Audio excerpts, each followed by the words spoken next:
Hello everyone. In this video, I'm going to show how I go about painting both these faded checks and also the usual black and white style goth checks. So let's get into it. Starting off here with a solid base coat of Kantor Blue. Around 3 nice quick and even coats should be enough to cover over the black primer. For this first method, I'm going to be using the traditional way of painting checks using a grid pattern, starting off by painting some regular spaced vertical lines of rust grey.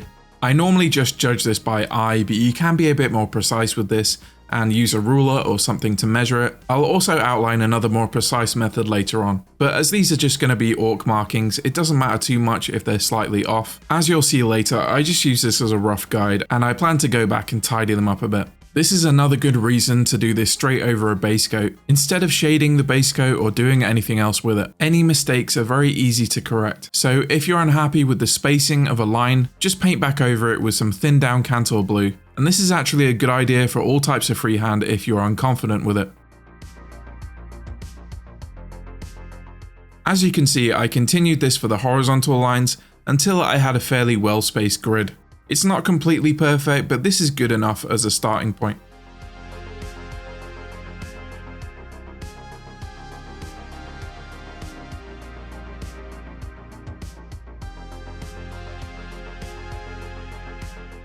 Then once that was done, it was time to fill all of the checks in. It's important to use thin paint for this, and yes, that'll mean that you have to fill in all of those squares at least twice, but at least you won't have any physical texture left by the brush, and in the end it didn't really take that long.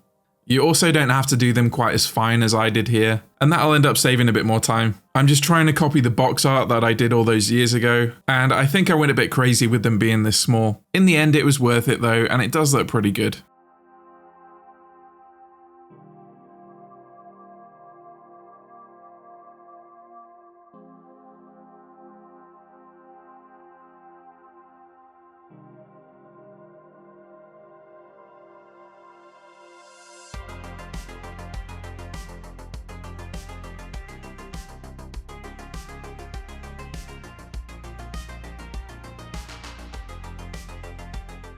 Now once that was done, it was time to quickly correct any mistakes, and for this I cut back into the corners using Kantor Blue and just had a general tidy of all the edges.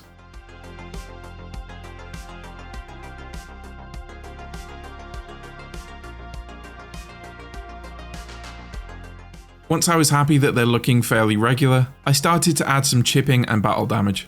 I really love this stage, first of all because it can cover up a multitude of sins. It also adds some nice weathering and damage, which looks great, especially on orc vehicles. I can't really imagine that they're going to take the best care of them, and I think this adds to the believability and the storytelling of the miniature, as well as just being very fun and satisfying to do. When I'm painting the chipping, I tend to work from the outside in, starting a bit wider at the edge of the square, and then lifting the brush off for a finer scratch. It's really important to keep the majority of the scratches quite fine, as this will add to the scale of the miniature. You can start to imagine bits of shrapnel and rocks bouncing off the front of this vehicle, and the general direction of the impacts would be from front on, although it is good to add a bit of variation to the direction and the size of the damage.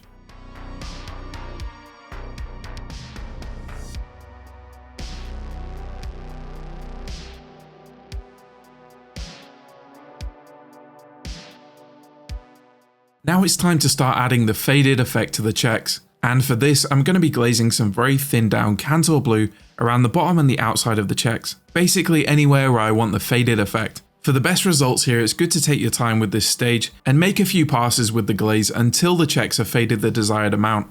And yes, you can also use this same effect with different colours of paint. Just have a darker colour for the base coat and a lighter tone of the same hue for the checks themselves, and then glaze back over them with the base coat for the faded effect.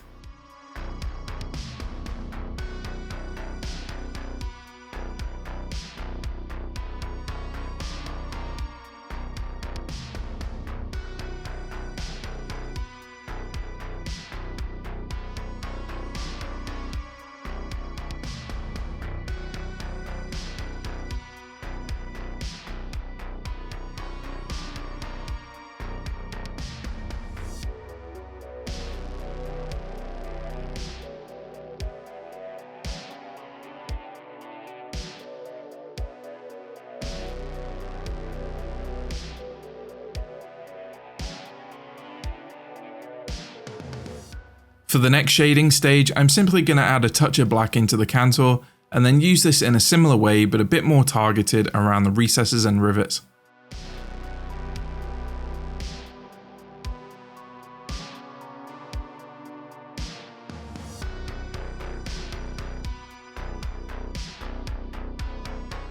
Now, I did go on to lighten up some of the checks on the top right using some thinned down Fenrisian Grey. You don't have to do this, but I wanted to push the contrast of the faded effect a bit further. And again, any mistakes can be tidied with the Cantor Blue.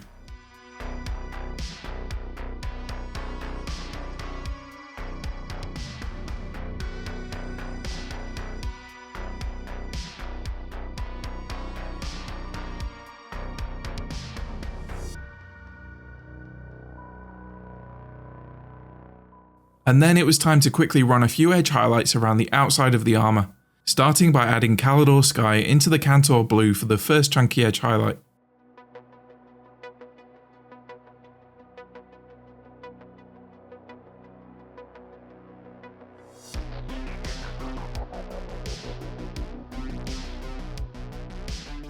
And then I used a mix of Calidor and Fenrisian for the second sharper stage.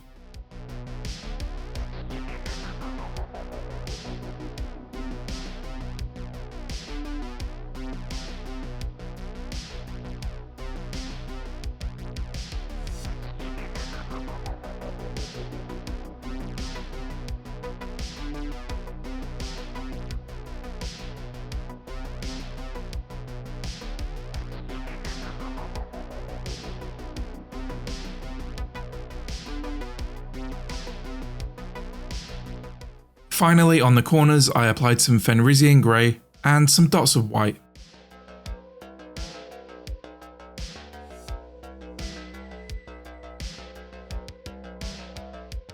I then applied some thinned down Mournfang Brown around some of the rivets to look like rust. You can use the same thinned down paint to apply a few rust streaks, and this looks pretty good, especially against the rich blue.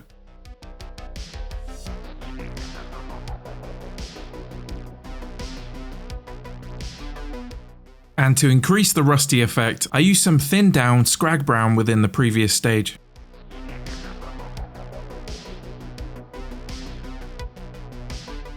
Finally, I picked out the rivets with pure silver.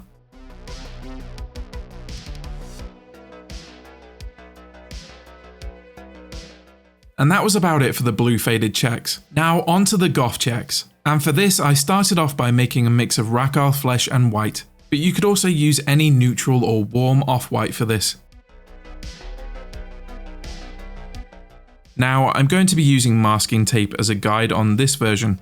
You can also buy specific checker stencils, however, as you'll see, it's quite rare that we'll have completely flat surfaces with no obstructions like rivets and other details. So that does make using any type of masking quite difficult. When I use masking tape, I tend to just use it as a guide, painting one line of checks at a time, and using the width of the tape to get a more accurate interval between the rows. Once that was done, I could paint in the checks using a stipple method with the brush. And this helps the paint not to flow under the masking tape.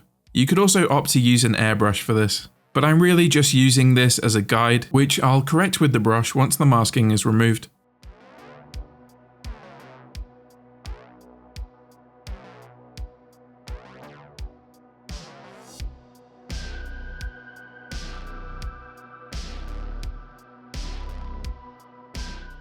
Now you could simply just move that same piece of masking tape and repeat this step for the subsequent rows. However, in this case I had a lot of rivets and other details that made it more tricky. So in this case I found that it was easier to add a line of masking tape in between, and then I just copied the third row using the first as a guide. Following this, it was easy to paint in the middle checks by eye.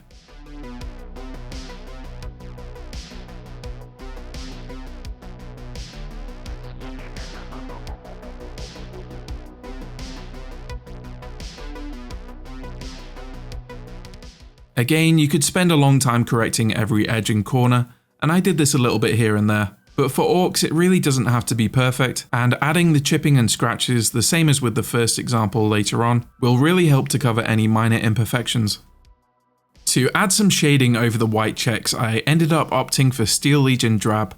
I applied thin glazes of this around the rivets, recesses, and towards the bottom of the panel. Again, a touch of glazed medium into this will just help it to apply more evenly and also to unify the finish. You can retouch the black after this step, but in this case I found that it almost looked a bit like mud, so it didn't really matter too much if it was slightly visible on the black areas too.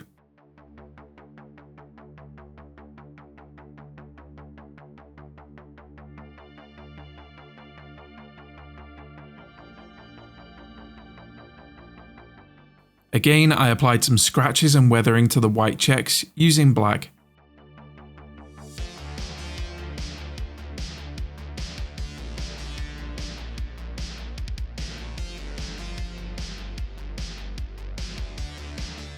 And then I applied some neutral grey highlight starting with Eshin and working up through Dawnstone and then finally Administratum Grey.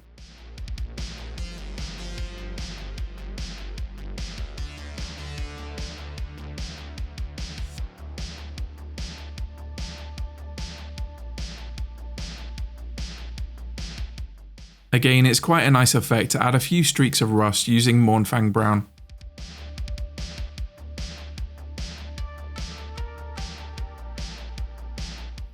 And again, finally I picked out the rivets using silver.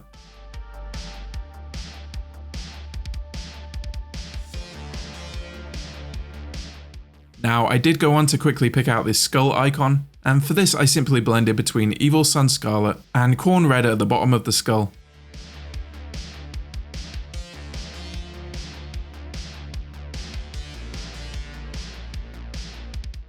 I then applied a chunky edge highlight of Evil Sunz.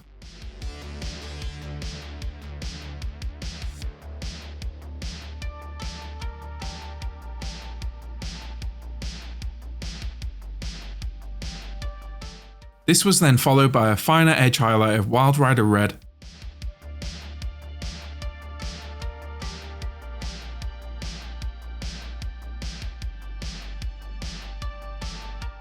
And finally I applied some Fire Dragon Bright on the upwards facing edges and a few dots of white on the corners. Of course you can add a few bits of chipping and battle damage here and there to complete the orky look. And that's about it for this video everyone. I hope it's been useful in explaining a couple of different ways you can approach checks on your miniatures, and I'll catch you in the next video.